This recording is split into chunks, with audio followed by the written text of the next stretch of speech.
মাত্র 30 লক্ষ টাকা খরচে এই টাকাটা কিস্তির মতো করে পরিশোধ করবেন, একবারেও দেওয়া লাগবে না। এই টাকাটা আপনি 3 বছরে দিতে পারবেন, একটা অ্যাপার্টমেন্টের মালিক হতে পারবেন, তাও আবার উত্তরখান মাস্টারপাড়া বাজার সংলগ্ন চমৎকার একটা লোকেশন। এবং আশেপাশে আপনি দেখতে পাচ্ছেন বড় বড় ডেভেলপার কোম্পানিগুলো কিন্তু অলরেডি বিল্ডিং করেছেন, এখানে কিন্তু অনেকেই বসবাস করছেন এবং এই এলাকাটা বর্তমানে অনেক চমৎকার, একদম নিরিবিলি শান্ত পরিবেশ।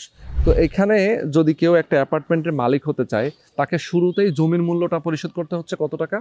9,50,000। আর কনস্ট্রাকশনের যে টাকাটা সেটা আস্তে আস্তে দেবে। আস্তে আস্তে সে 30 মাসের মধ্যে আমাদের লটারি হওয়া পর্যন্ত সে কিস্তি দিতে থাকবে। আচ্ছা, এই যে 60 লক্ষ টাকা একটা অ্যাপার্টমেন্টের মূল্য, যেমন আপনারা বললেন যে 30 লক্ষ টাকা আপনাদের এখন খরচ হচ্ছে, কিন্তু সে যদি বিক্রি করতে চায় তাহলে 60 লক্ষ টাকায় মিনিমাম সে সেল করতে পারবে। হ্যাঁ, সে 60 লক্ষ টাকা তখন তো সেই অ্যাপার্টমেন্টের মালিক হয়ে যাবে লটারি বন্টন দলিলের মাধ্যমে। আচ্ছা আচ্ছা, বন্টন দলিলটা যখন হয়ে যাবে, সে পুরো অ্যাপার্টমেন্টটা সে যদি বেচতে চায়, তখন সে তখনকার বাজার রেটে সে 5,000 টাকা স্কোয়ার ফিটের সাথে তখন বিক্রি করে সে ফেলতে পারবে। ওকে, চমৎকার। তার মানে হচ্ছে যে এখন নিলে তো আমি নিজের থাকার জন্য একটা হচ্ছেই, আবার বিক্রি করতে চাইলে কেউ যদি ইনভেস্ট করতে চায়, ইনভেস্ট হিসেবেও সে যদি রাখতে চায়, তাহলে একটা ভালো প্রফিটও এখান থেকে একটা প্রফিট পাবে। তো বলবো দর্শক, যারা আপনারা এই মুহূর্তে দেখছেন, স্ক্রিন নাম্বার দেওয়া আছে, অবশ্যই নাম্বারে ফোন করে যোগাযোগ করবেন।